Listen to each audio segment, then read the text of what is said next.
এখানে এই যেগুলি রয়েছে, এই জিনিসপত্র ভর্তি রয়েছে টেবিলে, এগুলোকে আমি ক্লিন করে নিই। তারপরে আমি এই যে মালগুলো মানে যে ড্রেসগুলোকে আমি কাটিং করব সেগুলোকে আমার সবার আগে প্রেস করতে হয়। প্রেস না করে না আমি ঠিকঠাকভাবে যেন আমি কাটিংটা করতে পারি না। প্রেস করলে যেন আমার কাটিং এর ফিনিশিং বলো, স্টিচিংয়ের ফিনিশিং, এগুলো যেন আমার কাছে খুব বেশি একদম মানে খুব ভালো হয়, নিট অ্যান্ড ক্লিন হয়, আমার কোনো মনে খুঁতখুঁতনি থাকে না। তো তার জন্য আমি সবার আগে প্রেস করব, তারপরে আমি কাটিং করব, দেন আমি স্টিচ করব। চলো তাহলে এগুলোকে আমি আগে সরিয়ে রেখে আসি। এটাকে কাট করব আগে, তারপরে এগুলো কাট করব। এগুলো আমি আগে রাখি সামনে। অ্যাকচুয়ালি কি অনেক কয়েকদিন ধরে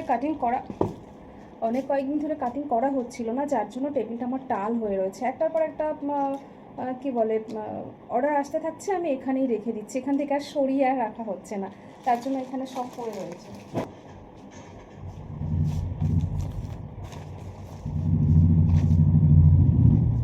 আমার এখানে যা যা ছিল সবগুলো আমার ক্লিন করা হয়ে গেছে। এগুলো তো আমি কাট করব বলে আমি এখানে রেখে দিয়েছি, এগুলো কাট করব, বাকিগুলো সব সরিয়ে দিয়েছি।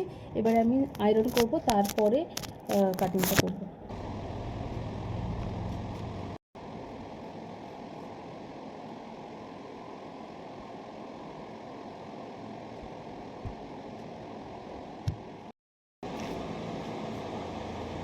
এই দেখো একটা ব্লাউজ সবে আমি আয়রন করে নিয়ে এই একটা ব্লাউজ সবে কাট করলাম। এরপরে আরও কিছু আছে, এই একটা করলাম, বাকিগুলো করব। সবে একটা কমপ্লিট হলো।